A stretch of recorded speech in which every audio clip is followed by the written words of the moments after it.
Point number 20 है, जितने तमाम अंबिया है उन पर तो ईमान रखना ही चाहिए बातों पर, लेकिन तमाम अंबिया के मुकाबले में 20 बातें ऐसी हैं जो नबी सल्लल्लाहु अलैहि वसल्लम के लिए खास है, उस पर ईमान लाना कि ये सिर्फ हमारे नबी के लिए, दूसरों के लिए नहीं थी।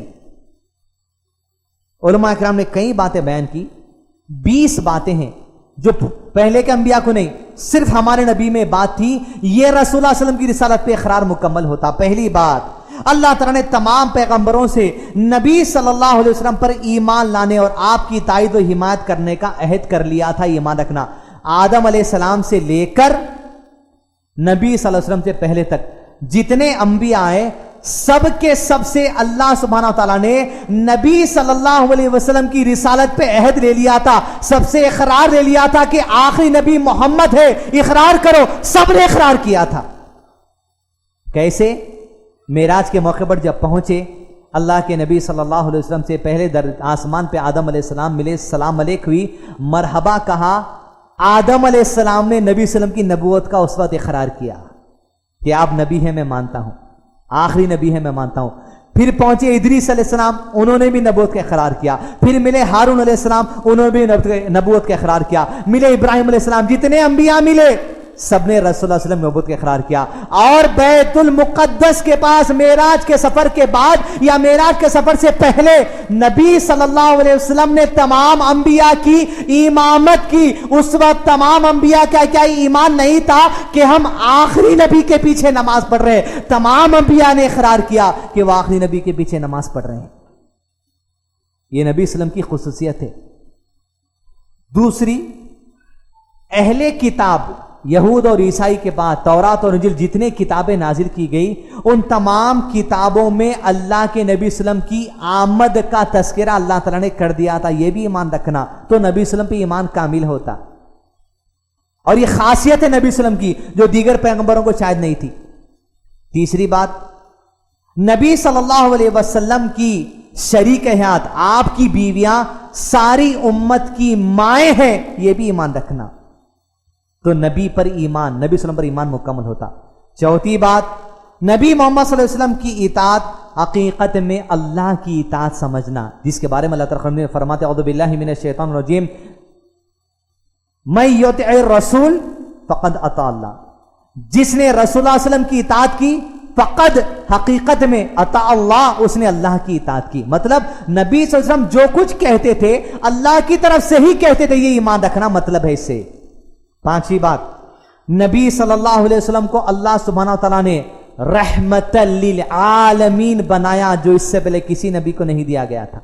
यह नबी पर ईमान रखना। छठवीं बात, नबी सल्लल्लाहु अलैहि वसल्लम के लाए हुए दीन की हिफाजत की जिम्मेदारी खुद अल्लाह ताला की है। दीगर अंबिया के लिए मामला शायद नहीं था, लेकिन नबी सल्लम जो दीन लाए, क़यामत तक ये दीन हिफाजत के साथ रहेगा, ये जिम्मेदारी अल्लाह ताला ने ली। ये ईमान रखना, ये खास मामले नबी सल्लम के साथ। सातवीं बात, नबी मोहम्मद सल्लल्लाहु अलैहि वसल्लम पर दरूद और सलाम भेजना क़यामत तक जारी कर दिया गया।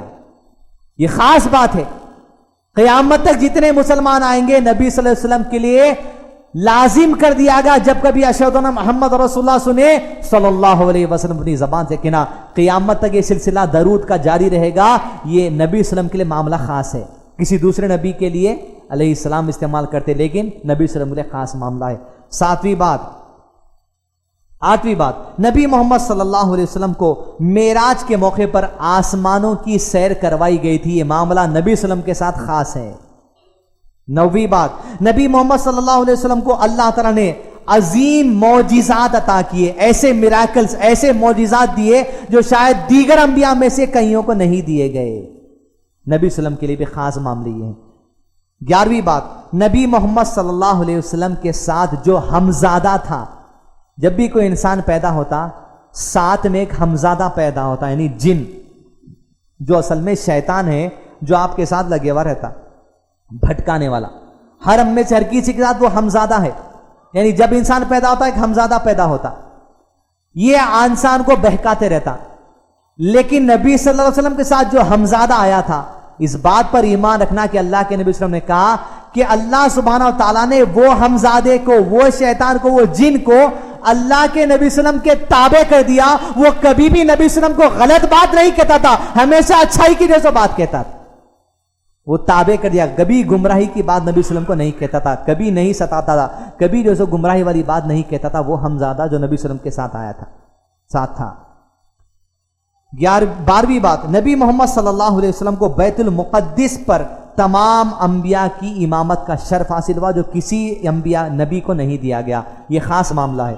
13واں، نبی محمد صلی اللہ علیہ وسلم کے زمانے کو بنی آدم کا، ساری انسانیت کا سب سے اچھا وقت، سب سے اچھا جو سو آپ صلی اللہ علیہ وسلم کا زمانہ قرار دیا گیا. یہ ایمان رکھنا. سب سے اچھا زمانہ کون سا؟ نبی صلی اللہ علیہ وسلم کا زمانہ. اس سے بہتر زمانہ نہ پہلے تھا، اس سے بہتر زمانہ نہ بعد میں آ سکتا ہے. یہ ایمان رکھنا. 14ویں بات، نبی محمد صلی اللہ علیہ وسلم کے دونوں کندھوں کے درمیان اللہ سبحانہ وتعالی نے مہر نبوت ڈال دی تھی. یہ ایمان رکھنا ضروری ہے. دوسرے کسی نبی کے لیے شاید یہ بات نہیں تھی. مہر نبوت نبی صلی اللہ علیہ وسلم پر خاص تھی. 15ویں بات، نبی محمد صلی اللہ علیہ وسلم کے لیے چاند کے 2 ٹکڑے کر دیے گئے تھے انگلی کے اشارے سے. دوسرے کسی پیغمبر کو شاید یہ خاصیت نہیں دی گئی. 16ویں بات، نبی محمد صلی اللہ علیہ وسلم کو ہی قیامت کے دن سب سے پہلے قبر سے اٹھایا جائے گا. ایمان رکھنا. نبی صلی اللہ علیہ وسلم نے کہا پہلا سور پھونکا جائے گا، سب کے سب بے ہوش ہو جائیں گے.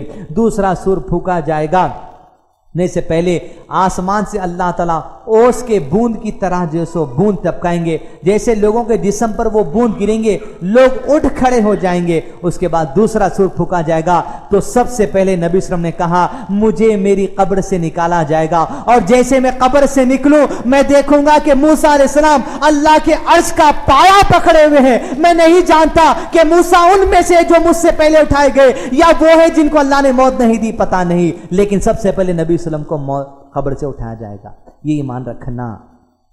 17ویں بات، نبی محمد صلی اللہ علیہ وسلم ہی سب سے پہلے جنت کے دروازے پر کھٹکا ماریں گے، اور سب سے پہلے جنت میں نبی محمد صلی اللہ علیہ وسلم بھی داخل ہوں گے. یہ ایمان رکھنا ہے، تبھی نبی صلی اللہ علیہ وسلم کی نبوت کا کامل یقین ہوگا. 18ویں بات، نبی محمد صلی اللہ علیہ وسلم کو حوض کوثر اور مقام محمود عطا کیا جائے گا. کسی نبی کو یہ بات نہیں، صرف نبی صلی اللہ علیہ وسلم کے لیے خاص ہے. حوض کوثر، مقام محمود یعنی وہ اسٹیٹس کہ اللہ کے نبی صلی اللہ علیہ وسلم ساری امت کی شفاعت کر سکیں گے، اسی کو مقام محمود کیا گیا. اسی پوزیشن کو کہ آپ شفاعت کریں گے، اسی کو مقام محمود کہا گیا. وہاں ٹھہر کر نہیں، فزیکل نہیں، وہ جو مرتبہ دیا گیا اسی کو مقام محمود کہا جائے گا. پوائنٹ نمبر 19 جو ہے کہ نبی محمد صلی اللہ علیہ وسلم کے پیروکار، آپ کی امت کی تعداد سب سے زیادہ ہونے والی ہے. معراج کے سفر پر جب موسیٰ علیہ السلام سے مل کے اللہ کے نبی صلی اللہ علیہ وسلم اللہ کے دربار کی طرف بڑھ رہے تھے، موسیٰ علیہ السلام رونے لگے. نبی صلی اللہ علیہ وسلم نے پوچھا جبریل علیہ السلام یہ کیوں رو رہے ہیں؟ موسیٰ علیہ السلام کے پوچھنے پر جواب دیا میرے بعد اللہ تعالیٰ نے زمین پر ایک نبی کو مبعوث کیا، یعنی محمد صلی اللہ علیہ وسلم کو. اس بات کو سوچ کر رو رہا ہوں کہ میری امت سے زیادہ اس نبی کی امت جنت میں جانے والی ہے، یعنی تعداد میں نبی صلی اللہ علیہ وسلم کی امت سب سے زیادہ ہوں گی. اس لیے نبی صلی اللہ علیہ وسلم نے کہا ایسی عورت سے شادی کرو جو زیادہ بچے پیدا کرنے والی ہے، اس لیے کہ قیامت کے دن میں تمہاری تعداد پر فخر کرنے والا ہوں، تمام امتوں کی تعداد پر. اس کے بعد 20ویں جو خصوصیت نبی صلی اللہ علیہ وسلم کی وہ یہ کہ نبی محمد صلی اللہ علیہ وسلم کے بہت سے افراد، بہت سے جو سو امتی بغیر حساب و کتاب کے جنت میں داخل کر دیے جائیں گے. یہ نبی صلی اللہ علیہ وسلم کے لیے خاص معاملہ ہے. ان 20 خصوصیات کے علاوہ مزید اور بھی خصوصیات ہیں، ان پر بھی ایمان رکھنا پیغمبروں پر ایمان کا حصہ ہے، پیغمبروں میں سے نبی صلی اللہ علیہ وسلم پر ایمان کا حصہ ہے.